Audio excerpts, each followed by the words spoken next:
Introduction. Have you ever felt like life's challenges are completely overwhelming? Like you're stuck in a pit with no way out? Well, you're not alone. Today we're diving deep into a story of resilience, faith, and divine purpose. This is the story of Joseph, a tale of betrayal, temptation, and ultimate triumph. So, hold on tight as we travel back in time to one of the most inspiring accounts in the Bible. Act 1. A Favorite Son.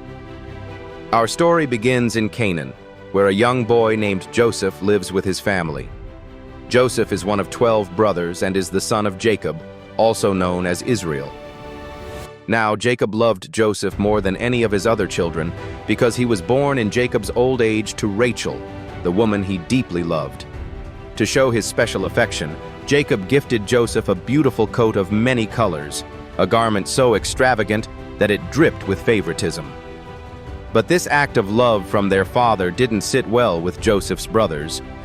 Imagine siblings filled with jealousy every time Joseph walked by in that spectacular coat. The tension only grew worse when Joseph started having dreams. And not just any dreams. Dreams that foretold his future dominance over his family. In one dream, Joseph saw sheaves of grain in a field. While his brothers' sheaves bowed down to his own, Joseph didn't hold back in sharing the dream. "Listen, brothers," he exclaimed. "This is what I dreamed." Unsurprisingly, his brothers were deeply offended. Imagine somebody telling you that you'd one day bow to them. Yeah, not the best way to win hearts, right? The more Joseph talked about his dreams, the more his brothers seethed with anger and resentment. Act 2. Betrayal and the Pit. One day, the brothers were tending to their flocks far from home, and Jacob sent Joseph to check on them. As he approached, they saw him coming from a distance, and their anger festered into a toxic plan. "Here comes that dreamer," they sneered. "Let's kill him and see what comes of his dreams." But one brother, Reuben, had second thoughts. "Let's not kill him," Reuben proposed. "Instead, let's throw him into this dry cistern here in the wilderness." Secretly, Reuben hoped to rescue Joseph later. The brothers agreed, stripped Joseph of his treasured coat, and tossed him into the pit. Alone and frightened, Joseph could do nothing but call out for mercy. However, the story doesn't end there. As the brothers sat down to eat, they saw a caravan of Ishmaelite traders passing by. Greed won over guilt, and the brothers decided to sell Joseph as a slave for 20 pieces of silver.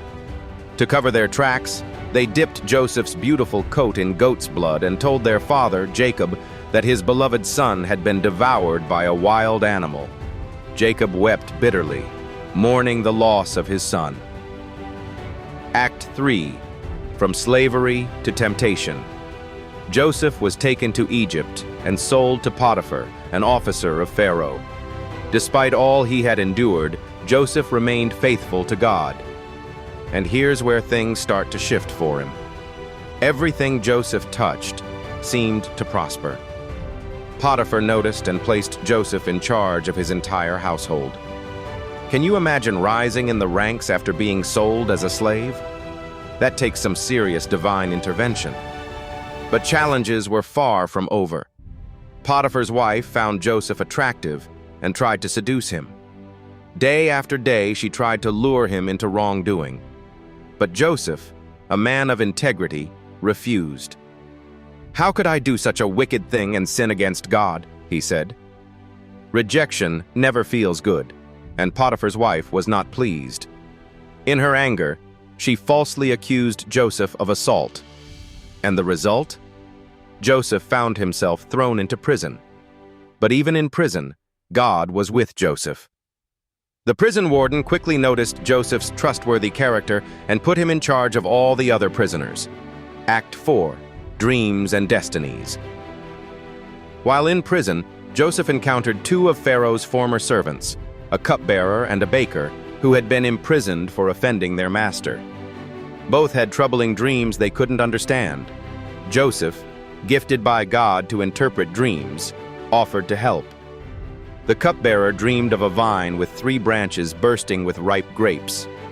Joseph explained, "In 3 days, Pharaoh will restore you to your position.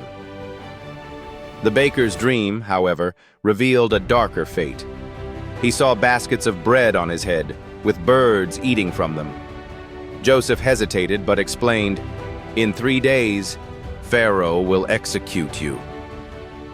Both interpretations came true, but the cupbearer forgot about Joseph, at least for a while. 2 years later, Pharaoh himself had disturbing dreams. In one, 7 fat cows grazed peacefully when 7 emaciated cows came and devoured them. Unable to find anyone to interpret the dream, Pharaoh's cupbearer suddenly remembered Joseph. Joseph was summoned from the prison, quickly cleaned up and brought before Pharaoh. "I cannot interpret dreams," Joseph humbly said, "but God can." Pharaoh shared his visions, and Joseph explained, "The 7 fat cows represent 7 years of abundance, and the 7 thin cows represent 7 years of famine. Store up food during the abundant years to survive the famine." Pharaoh, impressed by Joseph's wisdom, placed him in charge of the entire land of Egypt. Overnight, Joseph went from prisoner to prime minister. Act 5, Reunion and Forgiveness. As predicted, 7 years of abundance came, followed by severe famine. The famine affected not just Egypt, but also surrounding nations, including Canaan, where Joseph's family lived. Desperate for food, Jacob sent his sons to Egypt to buy grain. And who did they bow down to? You guessed it, Joseph, though they didn't recognize him. Joseph, holding the power of life and death in his hands, could have unleashed his anger. Instead, he chose a path of love and forgiveness. After a series of tests to see if his brothers had changed, Joseph finally revealed his identity. "I am Joseph, your brother, whom you sold into slavery," he said, tears streaming down his face. "But don't be upset or angry with yourselves. God sent me ahead of you to save lives." What a moment. Imagine the shock, relief, and reconciliation. Joseph invited his entire family to live in Egypt, where they were provided for during the famine. The story ends with Jacob reuniting with his beloved son and the family restored. Conclusion. The story of Joseph teaches us so many powerful lessons.